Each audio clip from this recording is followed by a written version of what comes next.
Во пресрет на летото, кога температурите секојдневно растат, она што е многу важно за нашето здравје е правилното хидрирање на организмот. Во студиото разговарам со мојата гостинка Надица Илиевска, нутриционист. Добар ден и добре дојдовте. Добар ден и добро ве најдов. Се надоврзаме на темата која што ја следиме од самиот почеток на емисијата. Дали водата од јавните чешми е безбедна за пиење и на што треба да внимаваат граѓаните? Водата од јавните чешми е дел од градскиот систем за снабдување на вода, што значи дека колку е безбедна она што ја пиеме дома, толку е безбедна и таа, со тоа што таа е истечна вода, колку што можам да приметам, речи се секаде, што значи дека исто така е со добар квалитет, честопати многу поладна во овие горештини, отколку што е водата што имаме во домовите. Сите градски чешми се предмет на редовно контролирање. Ние имаме навистина убава питка вода за пиење. Дали е подобро да се пие вода од чешма или сепак посигурно е да земеме флаширана вода? Тоа е дискутабилно прашање. Во зависност прво во кој дел се живее, зависи каде да се живее. Доколку се живее на место каде што се користи бунарска вода, која што навистина не знаеме во моментот каков квалитет е, па дури понекогаш имаме предпораки и од институциите после некои дождови некаде на некои места да не се пие вода, тогаш флашираната вода е подобра. Меѓутоа, ако имаме во предвид пак дека флашираната вода претежно е во пластична амбалажа и речи се секогаш е во најнискиот квалитет на пластика за еднократна употреба, тогаш ситуацијата е обратна. Тогаш она што го имаме дома од чешма ќе биде поблагопријатно за нашиот организам, отколку флашираната вода. Секогаш и секаде нагласувам, отворената вода се испива веднаш, не се чува со денови, не се чува во автомобил каде што температурата е висока. Се докажа дека повеќе од 60% од вкупната микропластика која што ја примаме во текот на животот, сушност е од пластичните амбалажи, кои што се за еднократна употреба. А за жал, многу често, една пластична флаша вода се реупотребува, потоа не знаеме колку таа вода, иако е, колку може да дојде интеракција на пластиката, колку е чувана. Би можела да кажам дека во стаклено пакување вода е подобра варијанта од онаа во пластика, но пак од друга страна секогаш повторувам секаде каде и да одам, дека ние сме благословени со тоа што имаме квалитетна питка вода во нашите домови. Најчесто граѓаните посегнуваат по користење вода за пиење од јавни чешми или фонтани, кога се на отворено, кога се движат низ централното градско подрачје на отворено, низ парковите.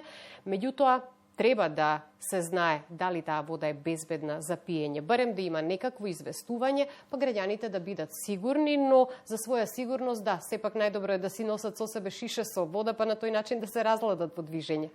Повеќе би рекла дека треба да читаат што е залепено на чешмата. На многу такви чешми постои предупредување дека водата не е за пиење. Да алармираат доколку не работи. Ако не работи, може да не работи и од различни причини дека е небезбедна. Меѓутоа, доколку таа работи, пак ќе кажам, во градските средини, јавните чешми, кои што се од градскиот водовод, генерално се безбедни. Може би треба внимателност, она што го гледавме во прилогот, да се внимава на околината и така натаму, меѓутоа имајте во предвид дека тоа е истечна вода и дека ние не ја конзумираме водата која што е застоена, туку ја конзумираме таа која што е истечна. Вообичаено, кога е многу топло, сите сакаме да се разладиме со навистина многу ладна вода. Меѓутоа, постојат ли ризици кога консумираме многу ладна вода во најтоплиот период од денот или сепак треба да бидеме умерени и да не биде толку студена водата што ќе испиеме? Ќе направиме шок на организмот? Секако. Па тука треба да се огледаме на населението во земите каде што навистина е многу топло. Таму никој не пие многу ладна вода, таму се пие чај. Најдобро за нашиот организам е да се пие вода на собна температура, да не речам како половина свет, азискиот дел кој што пие на температура на нашето тело, бидејќи така организмот најдобро ја прима. наглото ладење, односно конзумирање на ладни пијалоци, сензорно ни годи. Не баре сите тоа сме го практикувале, морам да признам. Вистинско освежување со многу ладна вода. Меѓутоа, реално, тоа не му годи на организмот, тоа е шок на дигестивниот систем, тоа е шок и на езофагусот, што значи дека би било најдобро да се конзумира на собна температура, а и најдобро ќе ја угасиме жетта доколку тоа биде на собна температура. Хидратацијата е важна за здравието, особено во топлите летни денови, кога навистина имаме високи температури. Меѓутоа, ајде да кажеме колку вода дневно му е потребна на организмот во летниот период за да имаме една убава благосостојба. Тоа е научна дискусија која што се води, да не речам, повеќе од 1 век. Па постојат разни препораки од разни релевантни институции, 6 до 8 чаши, потоа 1 милилитар вода на 1 калорија изедена храна и така натаму и така натаму. Јас ќе кажам дека реалните потреби се многу индивидуални и многу различни.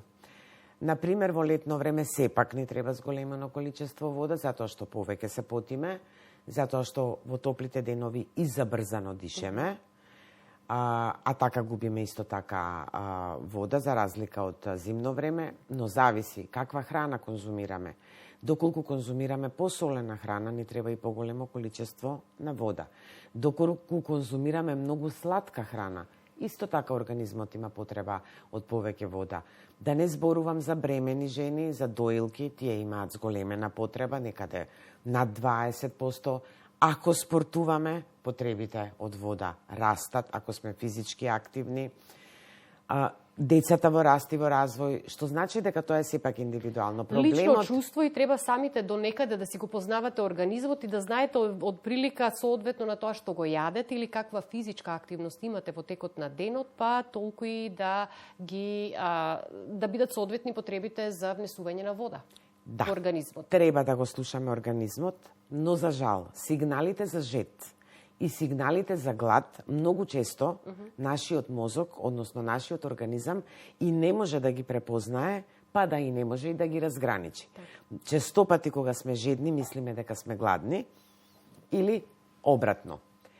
Имајќи во предвид дека со текот на годината го губиме осетот за жед, понекогаш навистина треба да застанеме и да размислиме колку вода сме исконзумирале. Општите препораки е дека на спиење се оди со 1 чашка испиена вода и дека наутро се будиме, секогаш треба да го започнеме денот со 1 чашка вода. Понатаму во текот на денот треба да се трудиме да конзумираме доволно вода. Често пати во пракса се среќавам со прашањето, јас имам висок притисок, не смеам да пијам вода, но не се размислува на тоа да се намали солта, туку ќе ја намалиме водата наместо да ја намалиме солта. Напротив, високиот крвен притисок бара намалување на внесот на солена храна, но и зголемување. И навистина сакам да кажам дека, имајќи во предвид дека водата буквално е составен дел, 2/3 ние сме вода, ниту една биохемиска реакција во нашиот организам не може да се одвива правилно. Па дури и оние луѓе кои што сакаат да се хранат здраво, да намалат на внес на калории, диетотерапевски да третираат некое заболување, како да забораваат да ја вклучат и водата во целиот програм. Овие, да речам, денови, посебно е добро да апелираме за внесна вода, бидејќи некако нагло ни дојде топлиот бран, некако нагло се покачија температурите, а навиките за внесна вода не ни се се уште променети. Треба да мислиме на водата во текот на денот, барем исто колку што мислиме и на јадење. Така. Освен водата, претходно го споменавте и чајот, па сакам да ве прашам кои други напитоци придонесуваат за хидратација на организмот, а кои пак треба да се избегнуваат? Па, например, кафето, газираните пијалоци, премногу засладените чаеви не дехидрираат и нив не треба да ги внесеме во вкупното количество на вода кое што ја конзумираме.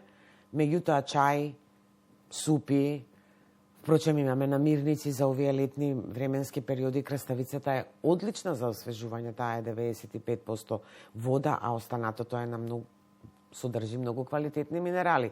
И со тоа можеме да се хидрираме. Но она што најчесто грешиме е посебно кога се конзумираат неколку кафења во текот на денот, не води во дехидрирање и верувајте, и благото дехидрирање е сериозна состојба. Но кои се првите симптоми на дехидрирање? Како да се препознае таа состојба? Најчесто, обично велат, барем јас кога солидни професори ми учеа, велеа кога ве боли глава, ве молам пред да посегнете по таблетка против главоболка, напијте се прво една чашка вода. Так. Најпрво страда мозокот, односно стануваме тромави, стануваме уморни, не сме добро расположени. Второ, мислиме дека ни се јаде, а знаеме дека пред малку сме конзумирале оброк. Сува ни е кожата, послабо мокриме. Втори индикатор е бојата на нашата урина, што е потемна, тоа значи дека повеќе ни недостасува вода, ако зборуваме за здрав организам. Што е посветла, значи сме добро хидрирани. И најголемата грешка е ако водата, како на некој начин, ја пиеме во големи количини. Тогаш не го хидрираме телото. Таа набргу ќе го наполни нашиот стомак, набргу ќе отиде во цревата и ние само почесто ќе го посетуваме тоалетот. Треба постепено да се Водата се конзумира голтка по голтка, за да има време постепено да влезе, значи во плазмата, преку плазмата да дојде во секоја клетка, да учествува во сите биохемиски реакции. Секако тоа не важи за моменти кога имаме диареја, кога имаме повраќање, тогаш треба да се потрудиме што пократко време да изгубиме за да се рехидрираме, но благата дехидратација е најтешко препознатлива и не треба да дозволиме да дојдеме до неа. Јас би рекла, отприлике 1 литар да се потрудиме во текот на денот да конзумираме, барем да не дехидрираме, другото да биде преку храна и така натаму. Сега поминуваме во летен период, конзумираме повеќе свежи салати. Так. Зголемениот внес на билни влакна бара повеќе вода. Инаку се јавува обстипација. Одењето на одмор, патувањето, сето тоа, значи начинот на кој што го живееме животот или го тераме денот, исто така придонесува.